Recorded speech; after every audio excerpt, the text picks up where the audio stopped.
Remember, Lori Vallow Daybell sentenced to life in prison without the possibility of parole, that relating to the deaths of the kids and for conspiring to murder her husband's previous wife, Tammy. Now, both the defendant and Lori Daybell appeared to be convinced that it was the end of times. It was approaching and that these dark spirits were taking over the souls of various people. They purportedly believed that these dark spirits were turning people into zombies and, of course, therefore had to be eliminated. They had to be killed. Why? To save their souls. Now, yesterday, we heard testimony from the defendant's sister-in-law, Heather Daybell.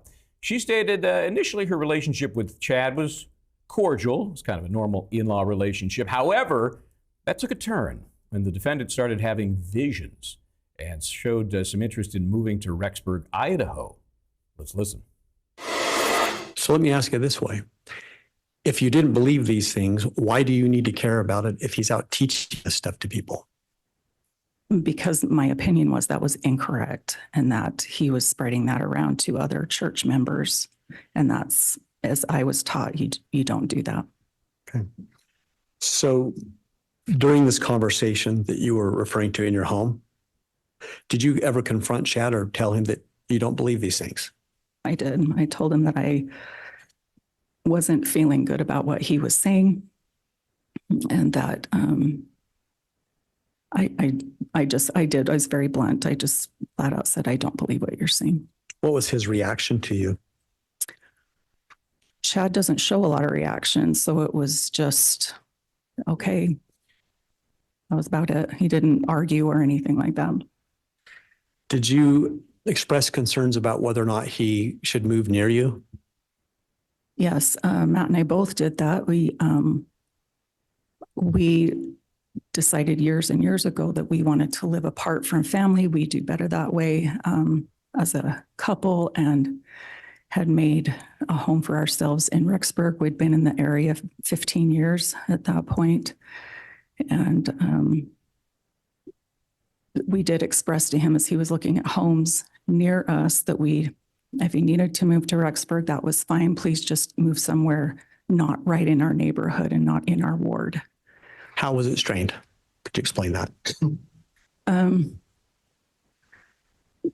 Again, it was just my concerns with his trying to convince his family and others that these events were going to happen. And so as he wasn't going to let up on that he was quite certain. We asked him, is this happening? And he said, this is happening. And so... May I interrupt you? Mm-hmm. What do you mean by this is happening? All of these events, the earthquake and everything, that those things were happening in 2015.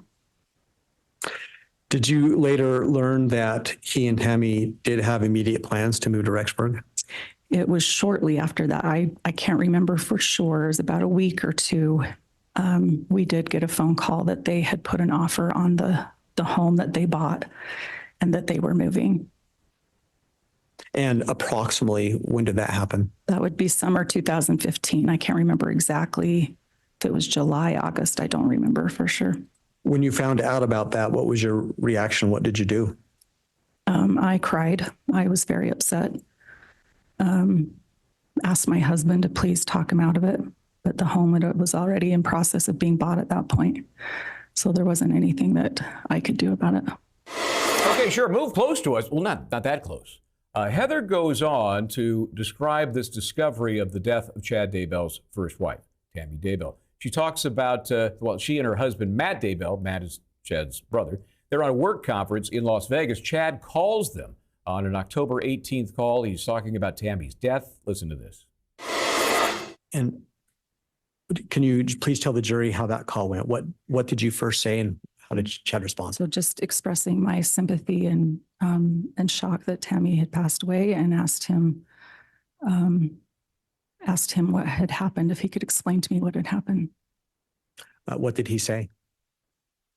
He said that Tammy had not been feeling well, that she, about 10 o'clock at night, started coughing pretty hard and then got to sleep. And then about midnight, she started coughing again hard enough that she vomited, got her settled down. And then he said at 6 a.m, he'd slept from midnight to 6 a.m, and woke up because the sheet that was on him had come off of him, and he heard a thud, and that woke him up. And he went to the other side of the bed and saw that Tammy had fallen off the bed, and he described her as she had died. She had been gone for a little while because she was hard. And so he called to Tammy, or to Garth, to come in and help him get Tammy back on the bed. How did you react to that explanation of things? But the whole time he was explaining that, it felt scripted to me, he was reading it or something. It just felt very scripted. It was the word that came to my mind, and it made me feel very uneasy.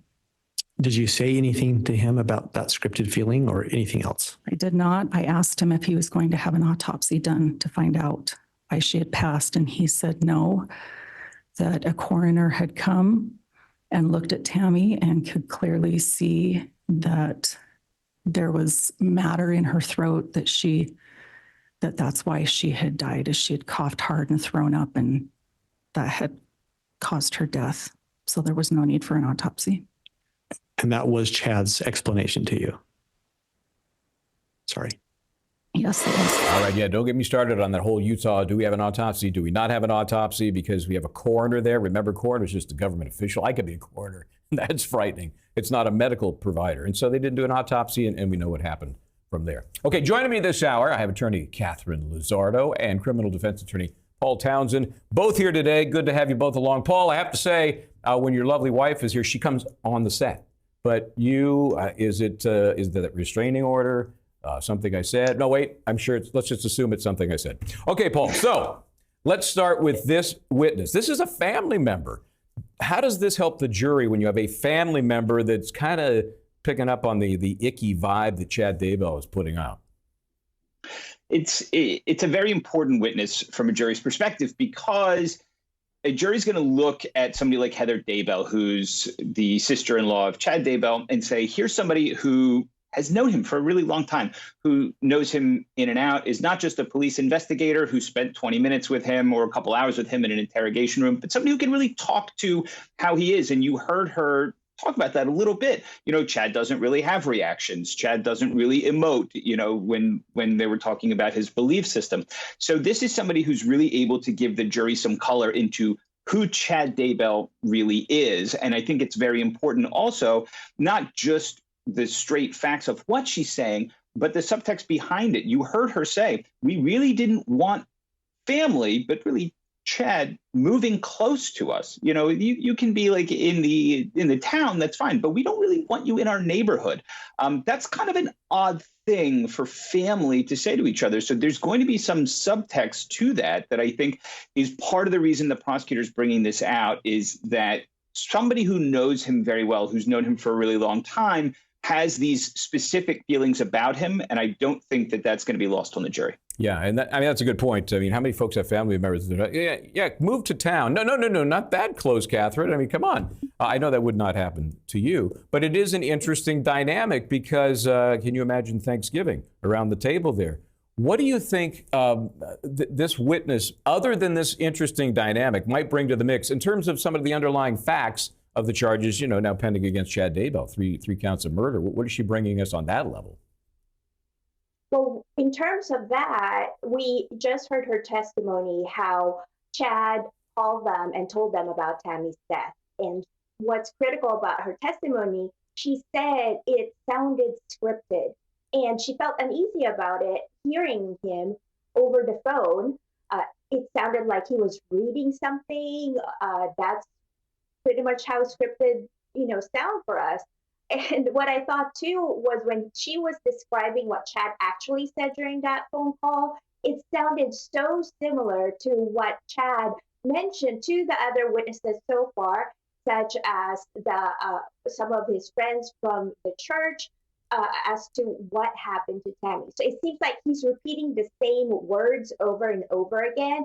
And yes, the jury will pick up on that as scripted. What I thought was interesting, Catherine, is that this witness, even though she had some concern, some concern over Chad in general. She believed in the whole vision thing, almost like that wasn't that really the problem. It was beyond that. But yeah, we all know Chad has visions. How does that play out?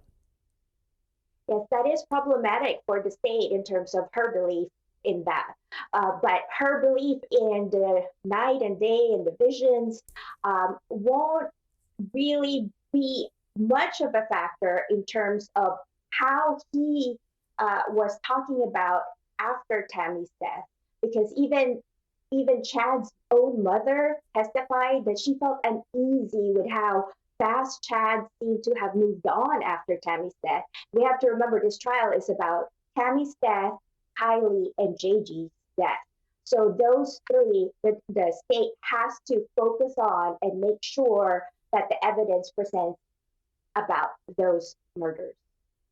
So let me ask you this, Paul, because the bigger picture here, I think, maybe this is unspoken, but I'm going to speak it. Most people would be shocked if he is not found guilty. All right. So this, to me, is a death penalty question. Will the jury go one step further than finding him guilty? Would you agree that that's really where this is heading? I think there's a good chance that you're right. If you look at this objectively, you've already had Lori Daybell's trial, and we all know how that ended up, unless you've been living under a rock for the last year. And the fact pattern here is just so kind of weird and strange that it really just lends itself towards him ultimately getting convicted.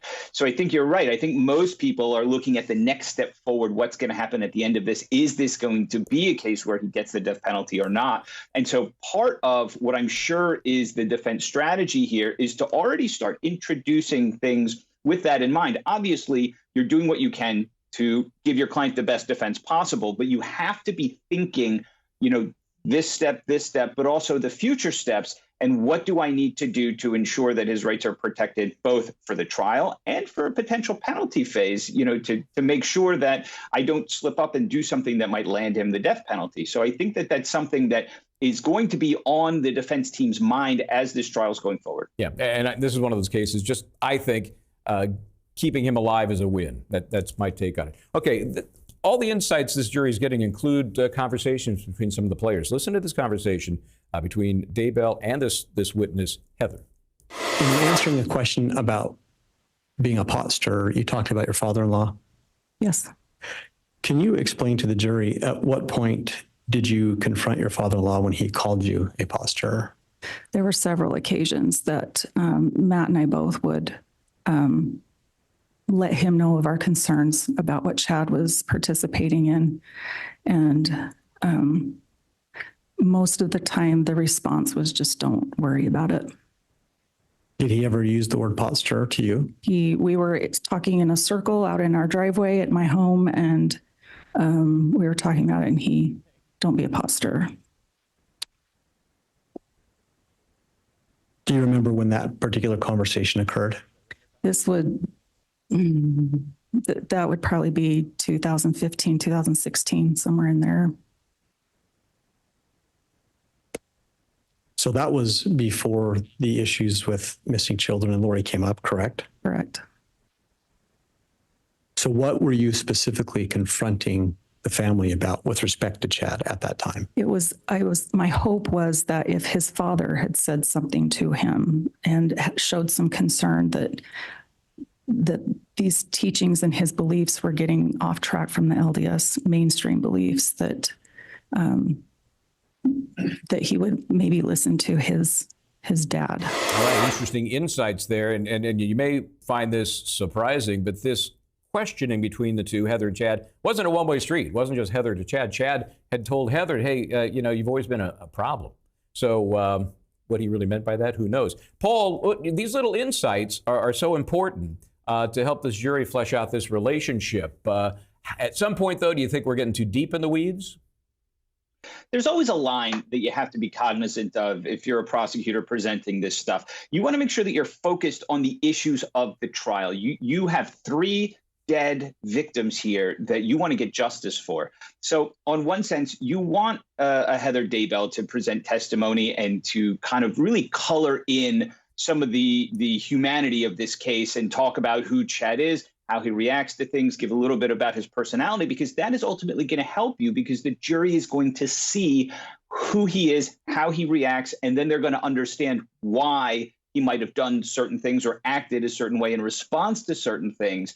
But you want to make sure that you don't spend too much time going into, his fight with the LDS church, his relationship with his dad, whether or not, people were talking to him about his beliefs, because that starts to then become a distraction overall, because that's not the ultimate issue here. So yeah, I think this is important testimony, but they do have to make sure that they are cognizant of where the line is and not to go over it. Yeah, and always tough. I mean, that's sometimes you're so deep into it, you just kind of lose sight of that line. That's a great point. Hey, here's an opportunity to get some LDS vocabulary. We heard ward. We heard that mentioned by the witness on the stand. The ward is an area within a church. It's a geographical area. The next bigger area would be a stake. A stake is made up of a number of wards. So there will be a test on this a little bit later on. We'll take a break. We'll come back more out of Boise and the Daybell case as it continues. Stay where you are.